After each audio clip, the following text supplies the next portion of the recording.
నమస్తే welcome to morning prime time news. నేను షీలా. హైదరాబాద్ లో భారీ వర్షంతో మూసీకి వరద ఉధృతి కొనసాగుతోంది. చాదర్ ఘాట్ బ్రిడ్జ్ పైనుంచి వరద ప్రవహిస్తోంది. ముసారాంబాగ్ దగ్గర బ్రిడ్జ్ ను మూసివేశారు. ఉస్మాన్ సాగర్, హిమాయత్ సాగర్ గేట్లు ఎత్తి దిగువకు నీటిని విడుదల చేయడంతో ఇప్పటికే పలు కాలనీలు జల దిగ్బంధమయ్యాయి. అటు ఎంజీబీఎస్ ను వరద చుట్టుముట్టింది. మోకాల్లోతు నీరు ప్రవహిస్తూ ఉండడంతో ప్రయాణికులు తీవ్ర ఇబ్బందులు ఎదుర్కొంటున్నారు. దీంతో అధికారులు రాకపోకలను నిలిపివేసి బస్టాండ్ను తాత్కాలికంగా మూసివేశారు. ఎంజీబీఎస్ మీదుగా వెళ్లే బస్సులకు ప్రత్యామ్నాయ ఏర్పాట్లు చేస్తున్నారు.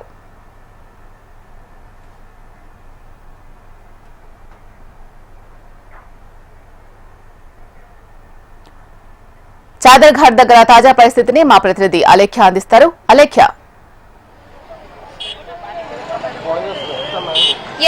శీలా, ప్రస్తుతం గత 2 రోజుల నుంచి కూడా ఎడతెరిపి లేకుండా కురుస్తున్న భారీ వర్షాలకు హైదరాబాద్ నగరం అతలకుతలమైందని చెప్పుకోవచ్చు. ఎన్నడూ లేని విధంగా మూసీ నది ఉధృతంగా ప్రవహిస్తుంది. దీంతో ఎంజీబీఎస్ మొత్తం కూడా ఎన్నడూ లేని విధంగా ఎంజీబీఎస్ బస్ స్టాండ్ మొత్తాన్ని కూడా మూసీ నది చుట్టుముట్టిందని చెప్పుకోవచ్చు. చూడొచ్చు వరద నీరు ఏ విధంగా ప్రవహిస్తుందో. మొత్తంగా కూడా ఎంజీబీఎస్ బస్ స్టాండ్ తాత్కాలికంగా అయితే అధికారులు మూసివేయడం జరిగింది. ప్రయాణికదారులు, వాహనదారులు కావచ్చు, ఇటు ప్రయాణం చేసే వాళ్ళు కావచ్చు, ఎన్నో ఇబ్బందులను అయితే ఎదుర్కొంటున్న పరిస్థితి.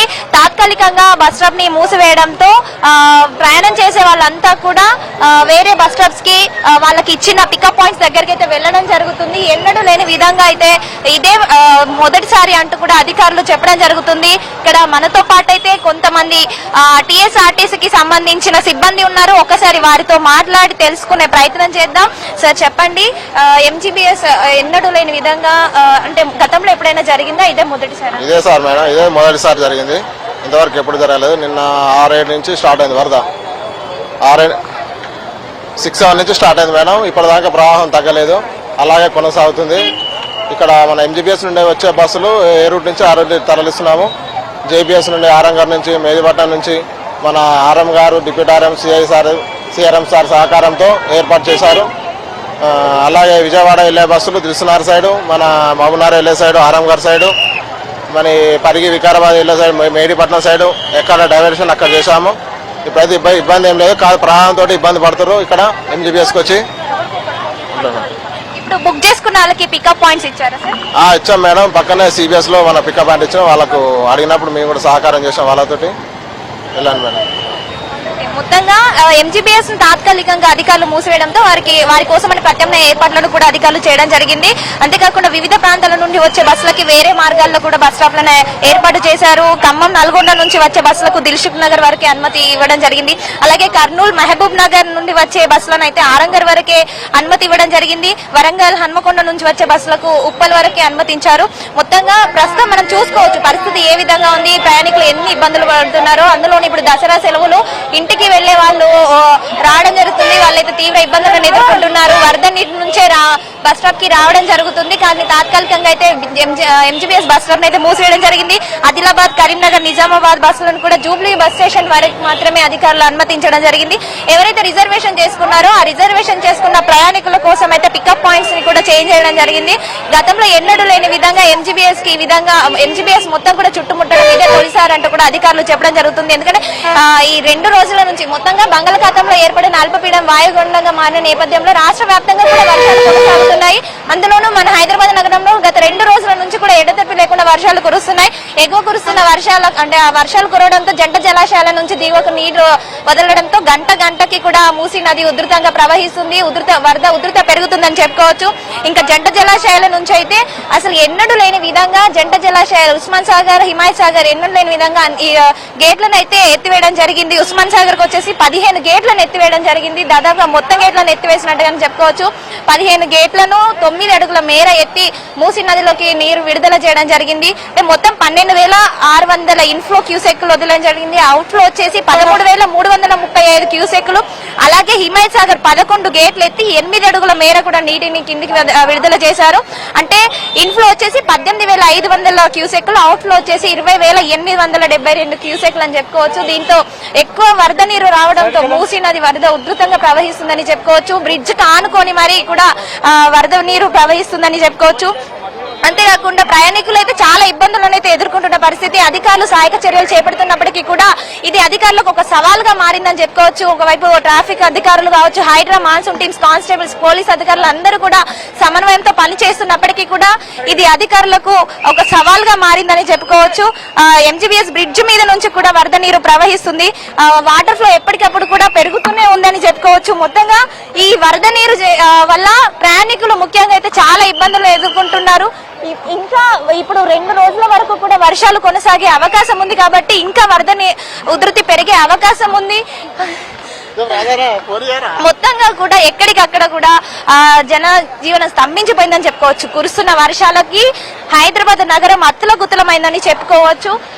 అధికారులు అంతా కూడా సీఎం రేవంత్ రెడ్డి అన్ని విభాగాల అధికారులను సమన్వయం చేసి ఎక్కడికక్కడ ఆదేశాలు జారీ చేయడం జరిగింది. అన్ని విభాగాల అధికారులు సమన్వయంతో పనిచేసి ఎవరికి ఎక్కడ ఇబ్బంది లేకుండా చూసుకోవాలని ఆదేశాలను జారీ చేశారు. దీంతో ఒకవైపు హైడ్రా, మరోవైపు మాన్సూన్ టీమ్స్ అన్ని కూడా సహాయక చర్యలు చేపడుతున్నాయని చెప్పుకోవచ్చు. శీలా, అలాగే అక్కడ ప్రయాణికులు వస్తూ వెళ్తున్నారు కదా, వాళ్ళతో మాట్లాడించే ప్రయత్నం చేయండి ఒకసారి. వాళ్ళేమనుకుంటున్నారు, అలాగే జీహెచ్ఎంసీ అధికారులు కూడా ఎటువంటి సహాయక చర్యలు కొనసాగిస్తున్నారు, ప్రత్యామ్నాయ ఏర్పాట్లు ఏమేం చేశారు, ప్రజలు ఏమనుకుంటున్నారు, వాళ్ళతో మాట్లాడించే ప్రయత్నం చేయండి. ఓకే శిలా, ఇక్కడ చూడొచ్చు ప్రయాణికులు ఎన్ని విధాలుగా ఇబ్బందులు పడుతున్నారో. దసరా సెలవులకు మొత్తంగా కూడా వరద నీరు నుంచే వాళ్ళు బస్సు ప్రయాణం కోసం అయితే వెళ్ళడం జరుగుతుంది. ఎన్నో ఇబ్బందులు అయితే ఎదుర్కొంటున్న పరిస్థితి. ఇక్కడ కొంతమంది మనతో పాటు అయితే స్టూడెంట్స్ ఉన్నారు. ఒక్కసారి ప్రయాణికులు ఒకసారి వారితో మాట్లాడి తెలుసుకుందాం. అమ్మ, చెప్పండి, ఎలాంటి ఇబ్బందులు ఎదురవుతున్నాయి మీకు? చాలా ఇబ్బందులు ఎదుగుతున్నాయి, ఎందుకంటే వాటర్లో నడవడం బాగా ఇబ్బందిగా ఉంది. ఎక్కడికి వెళ్ళాలమ్మా మీరు? మేము రాజేంద్ర నగర్ ప్రొఫెసర్ యూనివర్సిటీకి వెళ్ళాలి. ఎక్కడి నుంచి వస్తున్నారు? మేము మెట్పల్లి నుంచి వస్తున్నాం. మరి ఇప్పుడు మీరు బుక్ చేసుకున్నారా? ఎలా వెళ్తారు? ఎంజీబీఎస్ ఇప్పుడు ఇక్కడ బస్సులు ఏం లేవు కదా. అవును మేడం. ఎలా వెళ్తారు మరి? నెమలికొండ ఈ బస్ స్టాప్ నుంచి వెళ్తాం. ఇక్కడ నుంచి బస్ తీసుకొని వెళ్తాం. బుక్ చేసుకున్నారా? లేదు, డైరెక్ట్ వచ్చామండి. ఇక్కడికి వచ్చిన తర్వాత ఈ పరిస్థితి ఉంది. మొత్తం వర్షం మొత్తం నిండిపోయింది. ఇక్కడ ఎటు వెళ్ళాలి ఏం కదా అని చెప్పి మాకు ఏం తోచడం లేదండి. అసలు అయితే ఈ పరిస్థితి ఉంటాయని చెప్పి కూడా మేము కూడా అనుకోలేదు. ఇక్కడ నుంచి రాజేంద్ర నగర్ వెళ్ళాలి, ప్రొఫెసర్ జయశంకర్ యూనివర్సిటీకి వెళ్ళాలి. ఈ రోజు మాకు కౌన్సిలింగ్ ఉందండి, అగ్రికల్చర్ కౌన్సిలింగ్ ఉంది కాబట్టి వచ్చాము. ఎలా వెళ్ళాలి ఎటు వెళ్ళాలి ఏం అర్థం కూడా ఏం తోచడం లేదండి. అందుకొరకే మీ సాయం తీసుకుని వెళ్దామని చెప్పి ఇటు వచ్చామండి. చూస్తున్నా కదా శీలా, మొత్తంగా ఇక్కడ ప్రయాణికులు ఒక్కో పని కోసం ఒక్కొక్కరుగా వెళ్తూనే ఉన్నారు. కాకపోతే ఇక్కడ పరిస్థితులు, వాతావరణం అనుకూలించకపోవడం వల్ల ప్రయాణికులు అయితే ఎన్నో ఇబ్బందులను ఎదుర్కొంటున్న పరిస్థితి మనం చూడొచ్చు. ఒకవైపు భారీ వర్షం మళ్ళీ మొదలైంది, ఒకవైపు వరద నీరు, బస్సులు బస్ స్టాప్ లో సరిగ్గా లేకపోవడము, తాత్కాలికంగా బస్ స్టాప్ ని మూసివేయడము, ఎక్కడికి వెళ్లాలో తోచని పరిస్థితి, లగేజ్లు పట్టుకొని తీవ్ర ఇబ్బందులను అయితే ఎదుర్కొంటున్నారు. ఇక్కడ మనతో పాటు కొంతమంది ఉన్నారు, ఇంకో ప్రయాణికులు, వారితో మాట్లాడదాం. సార్ చెప్పండి. నేను ఇక్కడ లైసెన్స్ పోటర్ కూలీ అమ్మా, బస్ స్టాండ్ లో కూలీ పని చేస్తాము. కానీ బస్సులకు ప్యాసింజర్ కు చాలా ఇబ్బంది అవుతుందమ్మా. ప్యాసింజర్ కు చాలా ఇబ్బంది అవుతుంది. వాళ్ళు ఎక్కడ పోవాలో అర్థమైపోతలేదు. తాళ్ల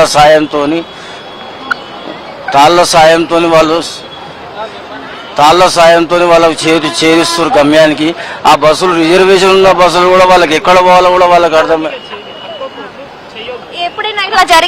ఇప్పుడు జరగలేదమ్మా. నేను 36-37 సంవత్సరాల నుంచి చేస్తున్నా డ్యూటీ. ఎంజీబీఎస్ లో చేసిన, సిబిఎస్ లో చేసిన, కానీ ఇంత పెద్ద వరద మాత్రం ఎప్పుడు రాలేదు. నేను ఫస్ట్ టైం చూస్తున్నాం. ఇంకా ఇంత పెద్ద వరద మూసిలోకి వెళ్ళి బయటికి రావడం అయితే ఇంతకుముందు వచ్చినాయి కానీ కొంచెం ఇంతవరకే వచ్చినాయి. కానీ ఈసారి అయితే చాలా పెద్దగా వర్షం, చాలా వాటర్ అంతా బయటకు వచ్చేస్తుంది. మేము ఇంతవరకు చూడలేదు మేడం, ఎప్పుడు చూడలేదు. చాలా పెద్ద వర్షం ఇది. ఇంతవరకు సెలవు లేదు. ఇదే ఫస్ట్ ఉంది కాబట్టి మొత్తం అంత పడిపోతుంది నీళ్ళు. మాకు అన్ని బస్సులలో అన్ని ఆగిపోయినాయి, హోటలన్నీ ఆగిపోయినాయి. చూస్తున్నారు కదా, ఇక్కడ అంటే 40 ఏళ్ల క్రితం మాత్రమే మూసీ నది ఈ విధంగా ప్రవహించిందని చెప్తున్నారు. ఇప్పటి వరకు ఎప్పుడు కూడా కాలేదన్నట్టుగా అయితే తోటి ప్రయాణికులు అయితే ఇక్కడ చెప్పడం జరుగుతుంది. మొత్తంగా చూసుకోవచ్చు వరద ఉధృతి ఏ విధంగా ఉందని. ప్రయాణికులు అయితే చాలా ఇబ్బందులను ఎదుర్కొంటున్నారు. మరో 2 రోజుల పాటు వరకు కూడా వర్షాలు కొనసాగే అవకాశం ఉంది కాబట్టి ముఖ్యంగా లోతట్టు ప్రాంతాల ప్రజలు అప్రమత్తంగా ఉండాలని అధికారులు అయితే సూచించడం జరుగుతుంది. Sheela, right. Thank you Alekhya.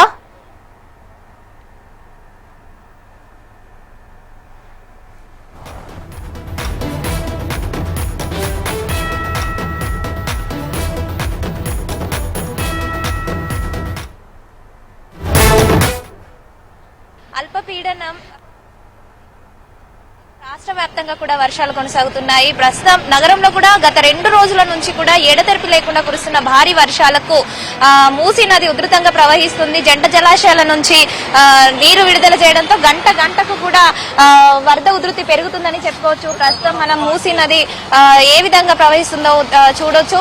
Chaderghat bridge దగ్గర ఉన్నాము. ఇక్కడ మొత్తం కూడా మూసీ నది పరివాహక ప్రాంతాలన్నీ కూడా జల దిగ్బంధంలో ఉన్నాయని చెప్పుకోవచ్చు. ఆలయంతో పాటు కాలనీస్ అన్ని కూడా మునిగిపోయాయని చెప్పుకోవచ్చు. ప్రస్తుతం జంట జలాశయాల నుంచి ఉస్మాన్ సాగర్ ప్రస్తుత ఇన్ఫ్లో 12,600 క్యూసెక్కులు, అవుట్ ఫ్లో 13,335 క్యూసెక్కులు. ఉస్మాన్ సాగర్ 15 గేట్లు ఎత్తి 9 అడుగుల మేర నీటిని అయితే అధికారులు విడుదల చేయడం జరిగింది. అలాగే హిమాయత్ సాగర్ ఇన్ఫ్లో వచ్చేసి 18,500 క్యూసెక్కులు, అవుట్ ఫ్లో 20,872 క్యూసెక్కులు. హిమాయత్ సాగర్ 11 గేట్లు ఎత్తి 8 అడుగుల మేర నీటిని అధికారులు కిందికి విడుదల చేయడం జరిగింది. దీంతో మూసీ నది ఉధృతంగా ప్రవహిస్తుందని చెప్పుకోవచ్చు. మూసీ నది పరివాహక ప్రాంతాలన్నీ కూడా నిన్నటి నుంచి జల దిగ్బంధంలోనే ఉన్నాయని చెప్పుకోవచ్చు. ముందస్తు చర్యల్లో భాగంగానే అధికారులు లోతట్టు ప్రాంతాల వారి కోసం అని షెల్టర్ జోన్స్ ని ఏర్పాటు చేయడం జరిగింది. దాంట్లో అంటే మూసీ నది వరద ఉధృతి పెరగడంతో కాలనీస్ అన్ని కూడా జలమయమయ్యాయి. దీంతో 1000 కుటుంబాలకు పైగా అధికారులు అయితే షెల్టర్ జోన్స్ ని వారిని తరలించడం జరిగింది. మొత్తంగా మూసీ నది పరివాహక ప్రాంతం జల దిగ్బంధంలో ఉందని చెప్పుకోవచ్చు. అలాగే మొత్తంగా చాలా చోట్ల కూడా డైవర్షన్స్ ని కూడా ఏర్పాటు చేయడం జరిగింది. ట్రాఫిక్ డైవర్షన్స్ ని కూడా ఏర్పాటు చేయడం జరిగింది. చాలా చోట్ల కూడా మూసివేయడం జరిగింది. సర్వీస్ రోడ్లను కూడా అధికారులు మూసివేయడం జరిగింది. అలాగే మూసానగర్, శంకర్ నగర్ వాసులను కూడా పునరావాస కేంద్రాలకు అధికారులు తరలించేందుకు కూడా ఇప్పుడు ఏర్పాట్లు చేయడం జరుగుతుంది. అఫ్జల్ గంజ్ వద్ద 55 కుటుంబాలు ఇప్పటికైతే 55 కుటుంబాలను అయితే పునరావాస కేంద్రాలకు పంపించడం జరిగింది. అలాగే మొత్తంగా కూడా మూసీ నది పరివాహక ప్రాంతాల ప్రజలు అయితే జల దిగ్బంధంలో ఉన్నారని చెప్పుకోవచ్చు. ఎక్కడికక్కడ ట్రాఫిక్ అధికారులు డైవర్షన్స్ అయితే ఏర్పాటు చేయడం జరిగింది. ట్రాఫిక్ ని ఎక్కడికక్కడ మళ్లించడం జరుగుతుంది. చూడొచ్చు ట్రాఫిక్ ఏ విధంగా ఉందనేసి. మొత్తంగా రోడ్ అన్ని కూడా ఎక్కడ చూసినా రోడ్లు అన్ని కూడా బ్లాక్ అయ్యే కనబడుతున్నాయి.